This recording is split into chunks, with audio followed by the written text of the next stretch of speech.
जय हिंद साथियों, स्वागत है आप सभी का हमारे यूट्यूब चैनल अड्डा सरस्वती स्टडी में। तो दोस्तों, फिर से शुरुआत हो चुकी है आपके जीके जीएस के बेहतरीन मॉडल पेपर के साथ। जैसा कि हम लोग जानते हैं, यूपी लेखपाल कांस्टेबल 2022 एग्जाम के लिए हम लोग ये तैयारी कर रहे हैं। तो फिर से आज टॉप 25 क्वेश्चन करने वाले हैं इस वीडियोज़ में।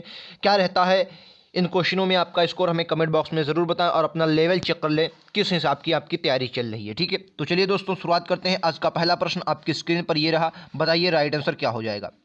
क्वेश्चन कह रहा है कि मोहम्मद गोरी को सबसे पहले किसने पराजित किया था। अच्छा प्रश्न है आपके एग्जाम के लिए, आपके एग्जाम में देखने को ये क्वेश्चन मिलेगा। मोहम्मद गोरी को सबसे पहले किसने पराजित किया था? भीम सेकंड, पृथ्वीराज चौहान, जयचंद्र या पृथ्वीराज सेकंड। तो इस क्वेश्चन का right answer sir Bhim second हो जाएगा। ठीक है, याद रखेंगे भीम सेकंड ने मोहम्मद गोरी को पराजित किया था। अच्छा, जयचंद्र जो है ये 1194 में चंदावर के युद्ध में, किसने सर? चंदावर के युद्ध में हार गए थे। ठीक है, चंदावर के युद्ध में किससे हार गए थे? मोहम्मद गोरी से हार गए थे, आपको ये बात पता होगी। चलिए अगला प्रश्न देखते हैं। अगला प्रश्न आपकी स्क्रीन पर ये रहा। क्वेश्चन कह रहा है कि वह कौन सा कारण था जिसके मोहम्मद तुगलक द्वारा शुरू की गई सांकेतिक मुद्रा प्रणाली असफल रही। अच्छा प्रश्न है, कह रहा है मोहम्मद तुगलक द्वारा शुरू की गई मुद्रा प्रणाली असफल रही। देखिए, इन्होंने सांकेतिक मुद्रा चलाई थी मोहम्मद बिन तुगलक ने। एमबीडीए मोहम्मद बिन तुगलक गद्दी पर बैठने के बाद कुछ ऐसे कार्य करते हैं जिनसे ये अयोग्य शासक कहे जाते हैं। हालांकि ये पढ़े लिखे शासक थे, लेकिन इनकी शासन व्यवस्था डगमगा गई थी।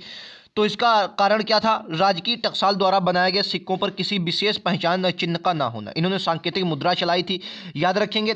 ठीक है, और ये जो थे बहुत, कहने का मतलब ये सफल नहीं हो पाए। इन्होंने अपनी राजधानी भी चेंज की थी और सफल नहीं हो पाए थे। तो इनके बारे में ज़्यादा इम्पोर्टेंट यही बात है कि इन्होंने सांकेतिक मुद्रा चलाई थी जो कि राजकीय टकसाल द्वारा सिक्कों पर किसी विशेष चिन्ह का ना होना, इसके लिए यह सांकेतिक मुद्रा असफल रही थी। अगला प्रश्न आपकी स्क्रीन पर यह रहा कि मोहम्मद बिन तुगलक के समय किसे चीन का दूत नियुक्त किया गया था। यह भी अच्छा प्रश्न है। कौन आया था भाई साहब? बारबोसा, वर्नी, इब्न बतूता या अब्दुल रज्जाक। क्वेश्चन नंबर 3 आपकी स्क्रीन पर। इस क्वेश्चन का राइट आंसर हो जाएगा Ibn Battuta. Ibn Battuta Muhammad bin Tughlaq के समय में चीन से आया था और इसकी रहला किताब है। क्या है? किताबुर रहला। रहला इसने लिखी थी, याद रखेंगे। मोहम्मद बिन तुगलक के समय में इब्न बतूता आया था। ठीक है, मोहम्मद बिन तुगलक के समय में। चलिए अगला प्रश्न आपकी स्क्रीन पर यह रहा, क्या होगा राइट आंसर?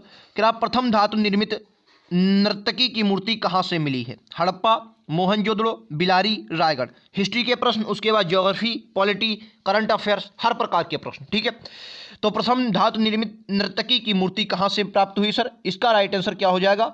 मोहनजोदाड़ो। बात करें सर मोहनजोदाड़ो की, तो ये सिंध नदी के तट पर है। कहाँ पर? सिंध नदी के तट पर है। अच्छा, सिंध नदी के तट पर है, सिंधु। अच्छा, अब नर्तकी की मूर्ति की बात कर लें सर। एक कांसे की नर्तकी की मूर्ति का है कि सर कांसे से निर्मित है। अच्छा, कांसे से निर्मित होने के कारण कहा जाता है, यहाँ से बहुत साक्ष्य मिले, जैसे खासकर ये नर्तकी का कांसे की मिली है, जिससे पता चलता है ये सभ्यता सर कांस्य युगीन रही होगी। ठीक है, कांस्य युगीन सभ्यता रही होगी। इसी नर्तकी की मूर्ति से पता चलता है, बहुत से ऐसे मिले हैं हमें साक्ष्य नर्तकी के अलावा बहुत से, जिससे पता चलता है ये सभ्यता सर कैसी, मात्र सत्तात्मक सभ्यता ये रही थी। कैसी सर? मात्र सत्तात्मक व्यवस्था थी, सिंधु घाटी सभ्यता। ये प्रश्न आपके एग्जाम में वन लाइनर में पूछ लिया जाता है। ठीक है, चलिए। अच्छा, मोहनजोदड़ो की बात करें तो इसकी खोज 1922 ईस्वी में किसने की थी सर? राखल दास बनर्जी ने की थी, याद रखेंगे। ये भी प्रश्न आपके एग्जाम में पूछा जाएगा। चलिए अगला प्रश्न आपकी स्क्रीन पर यह रहा, क्या भारतीय उपमहाद्वीप का उत्तर पश्चिमी प्रदेश भूकंप ग्रहशील है? इसका कारण क्या है? बोलेंगे उत्तर पश्चिमी प्रदेश जो है ये भूकंप ग्रहशील है, इसका क्या कारण है? ज्वालामुखी क्रिया होना, प्लेट टेक्टोनिक की क्रिया, मूंगा बनने की क्रिया या उपरोक्त सभी। उत्तर पश्चिमी, तो इसका राइट आंसर क्या हो जाएगा? विकल्प उत्तर भी हुआ, प्लेट टेक्टोनिक क्रिया। उत्तर पश्चिम की अगर हम बात करें तो आप क्या देखते हैं सर? इस वाले थे रीजन में, इस वाले भाई, ये तो हो गया ये उत्तर, दक्षिण, पूर्व, ये पूर्वांचल वाले क्षेत्र, ये आपका उत्तर पश्चिम, इस वाले रीजन में। तो क्या सर? भूकंप ग्रहणशील है, प्लेट टेक्टोनिक की क्रिया के द्वारा यहाँ पर भूकंप होते हैं। आपने पढ़ा होगा जहाँ जो दो प्लेटें आपस में टकराती हैं सर, वहाँ पर क्या होता है? वहाँ पर भूकंप क्रिएट होते हैं जहाँ दो प्लेटें आपस में टकराती हैं। ठीक है, अच्छा, यहाँ पर आपके पर्वत भी क्रिएट होते हैं जब हमें या तो ज्वालामुखी पर्वत बनेंगे, जब लावा बाहर आ जाता है तो सर ज्वालामुखी पर्वत बनते हैं, और जब लावा अंदर हो जाता, अंदर ही रहता है और किसी चट्टान को तोड़कर बाहर नहीं आ पाता है, तो यहाँ पर सर आपको वलित पर्वत देखने को, क्या सर, वलित पर्वत देखने को मिलते हैं। ठीक है, चलिए अगला प्रश्न आपकी स्क्रीन पर ये रहा, बताना है कि रहा है भारत की सबसे लंबी नदी कौन सी है जो समुद्र में प्रवाहित नहीं होती है। अच्छा प्रश्न है, भारत की सबसे लंबी नदी कौन सी है जो समुद्र में प्रवाहित नहीं होती है। अच्छा प्रश्न है, बोलेंगे गंगा, यमुना, ताप्ती, कावेरी। क्या होगा राइट आंसर इस क्वेश्चन का? तो इस क्वेश्चन का राइट आंसर भैया बी होगा सर, यमुना नदी। यमुना नदी जो है सबसे बड़ी नदी है, क्योंकि भैया ये भी कहाँ जाती है, गिर जाती है। गंगा नदी भी बंगाल की खाड़ी में, ताप्ती अरब सागर, कावेरी भी बंगाल की खाड़ी में, लेकिन यमुना नदी जो है ये भैया गंगा की सहायक नदी है और सबसे लंबी नदी है जो समुद्र में प्रवाहित नहीं होती, इसलिए विकल्प बी इसका बिल्कुल करेक्ट आंसर होगा।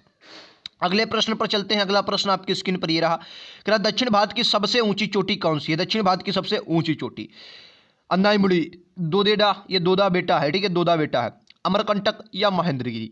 इस क्वेश्चन का राइट आंसर क्या होगा? तो दक्षिण भारत की सबसे ऊंची चोटी कौन सी हो जाएगी सर? अन्नाईमुड़ी हो जाएगी। कौन सी हो जाएगी सर? कहेंगे अन्नाईमुड़ी हो जाएगी। ठीक है, विकल्प उत्तर ए होगा अन्नाईमुड़ी। ये अन्नामलाई श्रेणी की चोटी है। किसकी? अन्नामलाई श्रेणी की ये चोटी है।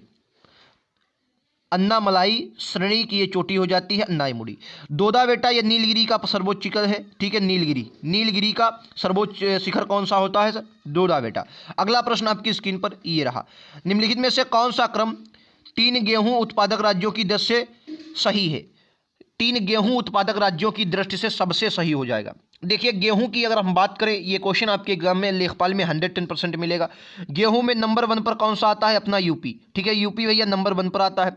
सेकेंड नंबर आपको पंजाब देखने को मिलेगा। ठीक है, पंजाब। और थर्ड नंबर पर आपको क्या सा सर? हरियाणा देखने को मिलेगा। इसलिए विकल्प उत्तर क्या होगा सर? सी इस क्वेश्चन का बिल्कुल करेक्ट आंसर होगा। ठीक है, याद रखेंगे। ठीक है, गन्ना उत्पादन में भी यूपी नंबर 1 पर है।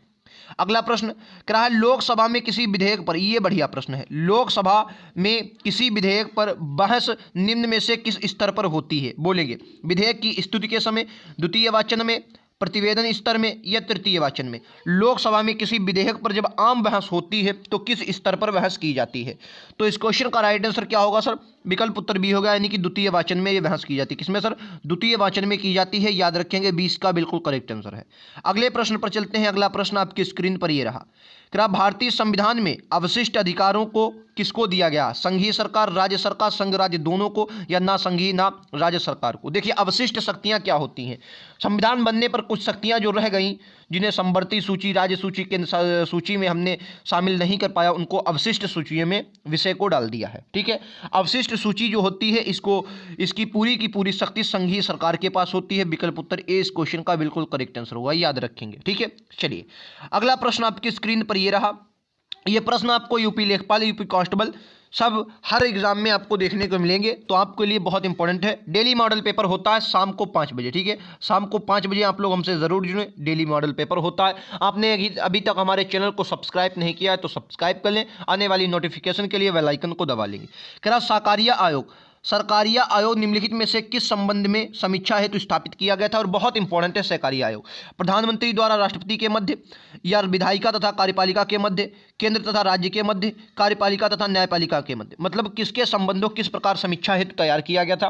तो आपको याद रखना है ये केंद्र व राज्यों के लिए आया था। ठीक है, केंद्र व राज्यों के संबंधित था। कौन सा सर? सरकारिया आयोग। याद रखेंगे सी इस क्वेश्चन का बिल्कुल करेक्ट आंसर होगा। अच्छा प्रश्न है, आपके एग्जाम में देखने को मिलेगा।